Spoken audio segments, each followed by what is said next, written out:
और अब झारखंड की तमाम अहम खबरें देख लेते हैं तफसील से। पाकुड़ के क्वारंटीन सेंटर में प्रवासी मजदूरों ने जमकर बवाल किया है। घटना नगर थाना की अल्पसंख्यक छात्रावास की है। इस क्वारंटीन सेंटर में 60 से अधिक प्रवासी मजदूरों को रखा गया है जो मुंबई से आए थे। आज सेंटर में जब प्रवासियों को पानी देने के लिए गेट खोला गया तो सभी मजदूर बाहर निकलकर हल्ला करने लगे।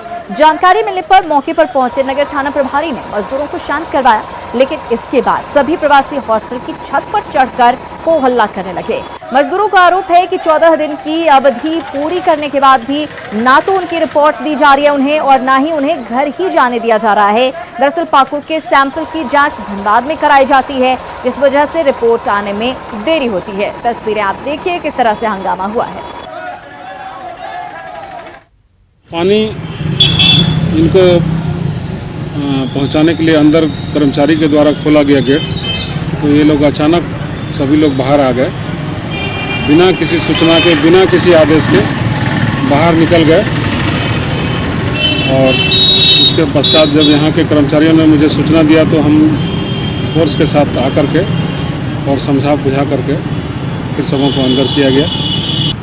काफ़ी दिन हो जाने के बाद ये लोग अपना घर जाना चाह रहे हैं और उसी बात को बार बार दोहरा रहे हैं कि हम लोग घर जाना चाह रहे हैं, हम लोग तो घर जाने को लेकर परेशान हैं। 14 दिन से ज्यादा उन्हें क्वारंटीन सेंटर में हो गया है। हालांकि बाद में पुलिस ने उन्हें शांत करवा दिया। बोकारो से खबर है। बोकारो के सेक्टर 1 में एएनएम ट्रेनिंग सेंटर में बने क्वारंटीन सेंटर में प्रवासी श्रमिकों ने जमकर हंगामा किया। मजदूरों ने प्रशासन पर लापरवाही बरतने और बुनियादी सुविधाएं नहीं देने का आरोप लगाते हुए जमकर बवाल काटा। हंगामे की खबर पाकर इंचार्ज मौके पर पहुंचे, पुलिस भी मौके पर पहुंची।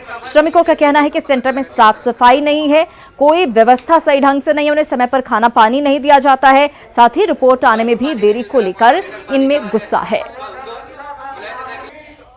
चेकअप नहीं हुआ और हम लोग का 7 दिन बाद चेकअप हुआ। चेकअप होने के बाद में आज हम लोग का 16 दिन हो चुका है, हम लोग का पेपर नहीं आया और उसके बाद में कहा जाता है कि जिसका चेकअप नहीं हुआ उसको छोड़ दिया जाएगा 14 दिन क्वारंटाइन के बाद। हम लोग का 16 दिन हो गया, हम लोग को नहीं छोड़ा जा रहा, जबकि यहाँ पे खाना पीना जो भी साफ सफाई का बहुत प्रॉब्लम है सर। यहाँ हम लोग खुद से साफ किए हम लोग। पानी बहुत गंदा आ रहा है, जैसा कि कहीं बाहर से नल से भर करके कचरा वाला पानी ला के दिया जा रहा हो।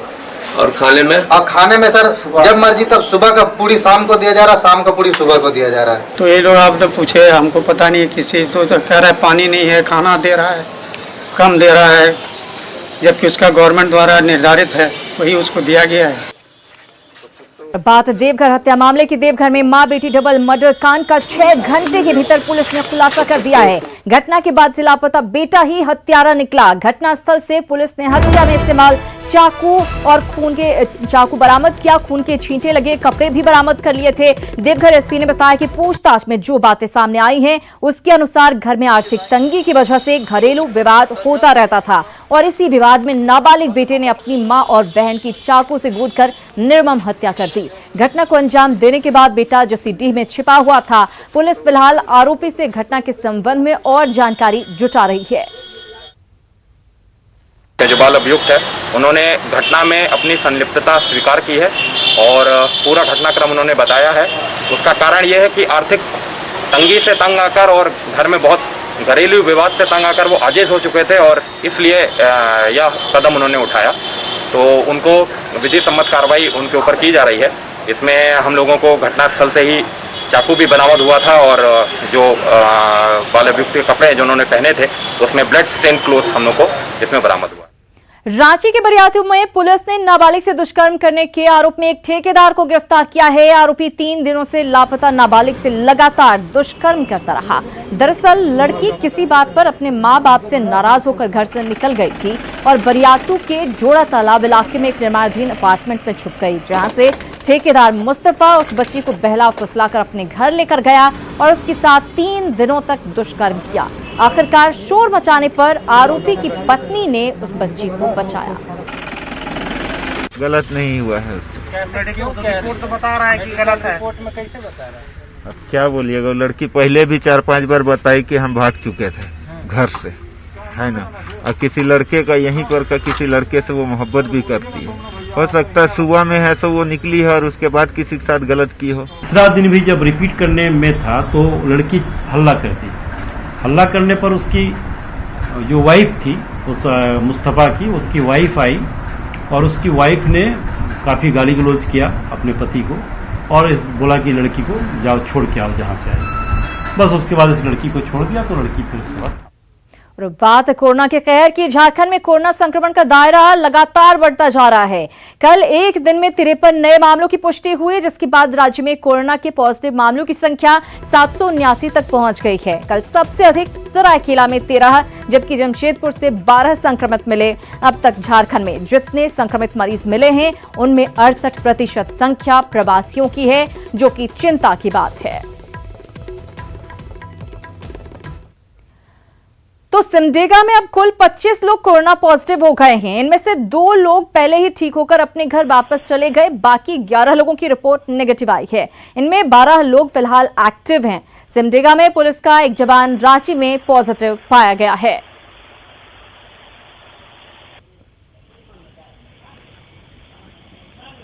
हम लोग का भी 2 तो पहले ही निगेटिव हो चुके हैं। कल एक रिपोर्ट आया, उसमें 11 लोगों का निगेटिव है।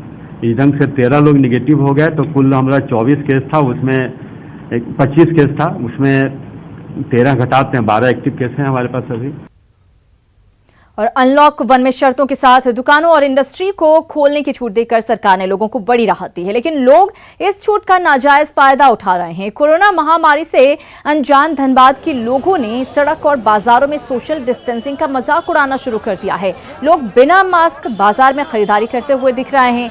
कैमरे देखकर आनंद फानन में मास्क लगाते हैं, फिर कैमरा हटते ही मास्क भी हटा देते हैं। धनबाद में कोरोना के रोज नए मामले सामने आ रहे हैं। इसके बावजूद लोग महामारी को दस्तक देने से नहीं चूक रहे हैं। मास्क गिर गया मेरा, वहाँ पे पैर लग गया। कैसे मास्क गिर गया था? आ रहा इससे खोल के थूक।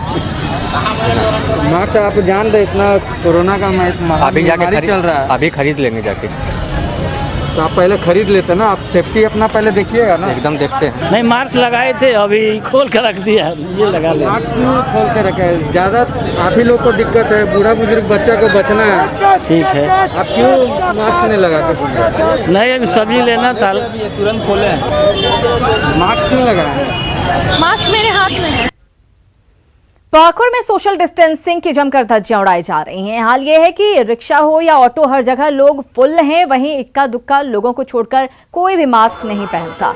लोगों को समझाने के लिए एसडीपीओ खुद सड़क पर उतरे। इस दौरान उन्होंने कई वाहन चालकों को फटकार भी लगाई, तो ये रिक्शा में बैठे अधिक लोगों को नीचे भी उतारा। साथ ही बिना मास्क के चलने पर कड़ी कार्रवाई की चेतावनी भी दी।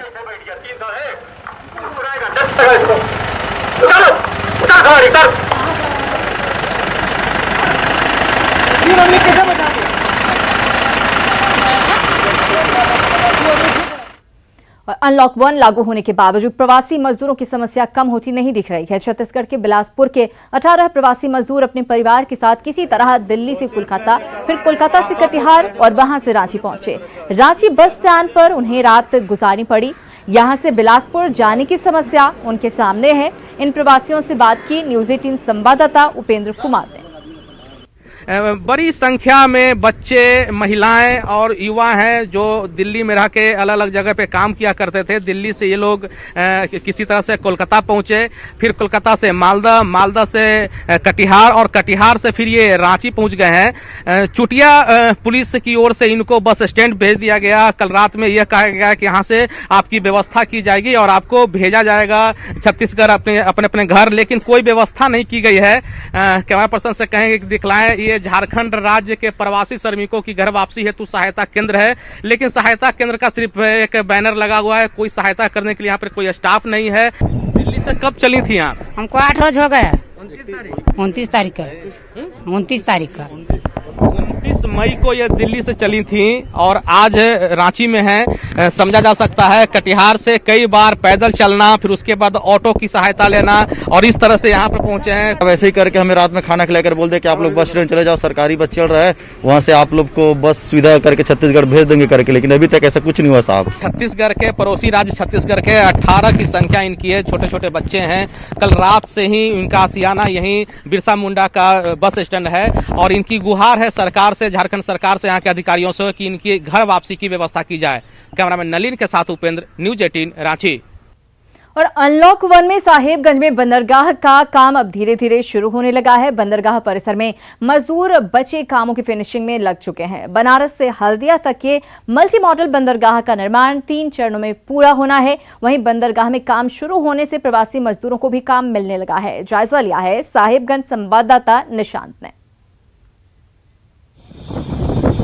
कोरोना बंदी खत्म होने के साथ ही इसे अनलॉक 1 कहा जाता है।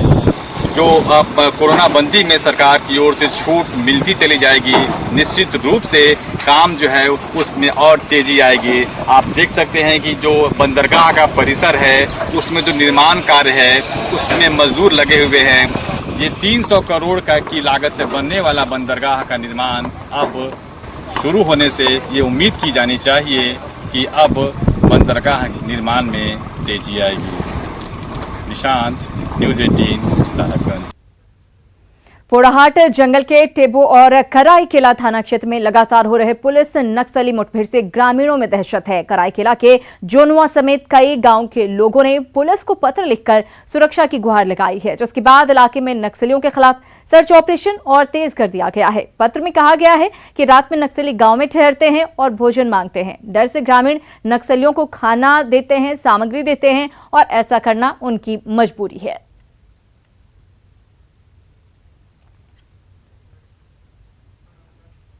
बिहार के आरा से झारखंड के बैंक से धोखाधड़ी की आरोपी महिला को गिरफ्तार किया गया है। महिला पर बोकारो के बैंक ऑफ इंडिया शाखा से 86 लाख रुपए लेकर भागने का आरोप है। रुपए लेकर महिला फरार थी, जिसे आरा पुलिस ने पकड़ लिया। महिला को सनहा ओपी के छीने गांव से गिरफ्तार किया गया है। बैंक ऑफ इंडिया के मैनेजर ने 86 लाख रुपए लोन लेकर भागने के मामले में 4 लोगों पर एफआईआर दर्ज कराई थी। उस केस में ये महिला गारंटर थी।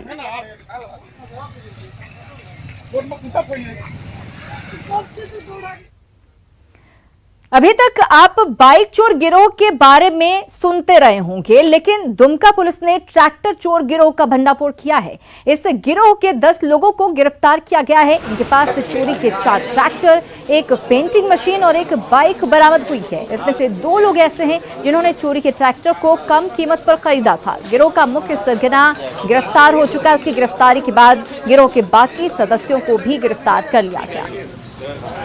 बड़ा नेक्सस को है तोड़ा है और एक गैंग को बस्ट किया है। ट्रैक्टर गिरोह का एक गैंग था जो संचालन यहाँ पर ये कर रहे थे। एक मुख्य व्यक्ति यहीं का है, मुफस्सिल थाना का, और इनका जो है कि मोडस ऑपरेंडी यही रहता था कि ये गिरोह जो है कि चोरी करने का, बेचने का और किसी और को आदमी आम जन को उपलब्ध कराने का, इस 3 तरह से ये डिवाइडेड था।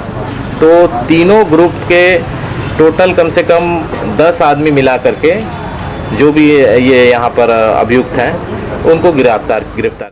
खबर रांची से है, जहां डेली मार्केट के इलेक्ट्रॉनिक बाजार में कारोबार दूसरे दिन भी धीमा रहा। बुधवार को खोले गए डेली मार्केट की दुकानों को और इवन नंबर के तहत खोला गया था। दुकानदारों को उम्मीद है कि समय के साथ कारोबार में तेजी आएगी। बाजार में घुसने से पहले सभी खरीदारों का टेम्परेचर भी लिया जा रहा है। डेली मार्केट के इलेक्ट्रॉनिक बाजार का जायजा लिया हमारे संवाददाता संजय कुमार सिन्हा ने। रांची के डेली मार्केट का इलेक्ट्रॉनिक बाजार बुधवार को खुल चुका है और बुधवार को कल दुकान खुलने के बाद आप देख सकते हैं कि इलेक्ट्रॉनिक बाजार में चहल पहल शुरू हो गई है। और हम बात करेंगे यहाँ पर डेली मार्केट के अध्यक्ष हैं। लोगों को 50% खोलने का सरकार के तरफ से जो है ना प्रशासन आदेश दिए हैं कि ये डीसी साहब का आदेश है, आप 50% खोलेंगे। तो 50% जो है सो हम लोग 3 तारीख यानी बुधवार को खोले हैं। तो 50% मतलब 1 बाय 1, मतलब एक दुकान आज खुलेगा, एक दुकान वो फिर बंद हो जाएगा, कल दूसरी दुकान खुलेगा। मतलब कि ऑड एंड इवेंट प्रक्रिया के तहत डेली मार्केट के इलेक्ट्रॉनिक दुकानों को खोला गया है। हम बात करते हैं यहाँ पर कुछ दुकानदारों से भी। ये जो दुकान खुला है, इलेक्ट्रॉनिक मार्केट जो खुला है डेली मार्केट का, दुकानों में कितनी रौनक है, ग्राहक क्या आ रहे हैं, मतलब कि मंदा बाजार है? हल्का फुल्का है, हल्का फुल्का, ज़्यादा तेजी नहीं है बाजार, ज़्यादा तेजी। यहाँ पर मोबाइल से लेकर के आप ब्रांडेड सामान की बात करें या फिर दिल्ली मेड इलेक्ट्रॉनिक सामान की बात करें, सभी तरह के सामान यहाँ पर मिलते हैं और यहाँ पर इलेक्ट्रॉनिक गुड्स की मरम्मत भी होती है। बाजार में थोड़ी सी तेजी है पर उतना नहीं, क्योंकि लोगों को उतना तरह से पता नहीं चल पाया है कि मार्केट अभी, और दूसरी की वाहनों का भी चलना नहीं हुआ। तो हमारे पास आने वाला ज़्यादा लोकल कस्टमर, मतलब जैसे हटिया से कोई आते हैं उस तरह से भी वाहनों का आना पूर्ति नहीं हुआ, इसलिए कस्टमर उस तरह से आ नहीं पा रहा। कि बाजार फिलहाल मंदा है और इसमें जो तेजी है धीरे धीरे पकड़ेगी और दुकानदारों को भी ग्राहकों का इंतजार है और पूरा जो यहाँ प्रक्रिया चल रही है यहाँ पर ऑड एंड इवन नंबर के तहत दुकानों को खोला जा रहा है। रांची के डेली मार्केट से कैमरामैन शाहनवाज के साथ संजय कुमार सिन्हा, न्यूज 18 रांची। और राजधानी रांची में अचानक मुर्गे के भाव ने आसमान में छलांग लगा दी है, लिहाजा मांसाहार प्रेमियों की थाली से चिकन का जायका अब दूर होता दिख रहा है। कुछ दिन पहले तक 20 रुपए प्रति किलो मुर्गे का भाव देखने वाले राजधानी वासी आज 180 रुपए प्रति किलो ब्रॉयलर चिकन खरीदने को मजबूर हैं। हालांकि राजधानी के खुदरा बाजारों में ब्रॉयलर चिकन 180 रुपए प्रति किलो जबकि देसी मुर्गा 400 से 450 रुपए प्रति किलो बिक रहा है। अभी जैसे अनलॉक हुआ तो पब्लिक को पता चल गया पूरी तरह से कि मुर्गी में कोरोना नहीं है, तो पब्लिक खा रहा है। और वो जो माल को लॉस लगा तो बहुत सारा फार्मर बंद कर दिया अपना पोल्ट्री, बहुत सारा फार्म पोल्ट्री बंद हो गया। तो ये शॉर्टेज की वजह से माल आ रहा है बाहर से, लोकल का काम खत्म हो गया, तो उसके चलते इसका रेट बढ़ गया। पोल्ट्री फार्म जो रांची में है वो सारे लगभग 65 थे, लेकिन उसमें से करीब 60 बंद हो चुके हैं और मात्र 5% ही मतलब पोल्ट्री फार्म खुला हुआ है, जिसके कारण मुर्गियां नहीं मिल रही है, जिसके कारण रेट बढ़े हुए। आज 350 रुपये चारा बाजार में उतराव चढ़ाव होते रहता है, कभी 450 बिकता है, कभी 400 रुपये बिकता है। जैसा बाजार से माल आता है वही हिसाब से बेचते हैं हम लोग। पहले वाली तो बात नहीं है, पहले 120 रुपये में 1 किलो लेके जाते थे, अभी 1 किलो 180 रुपये में लेके जा रहे हैं।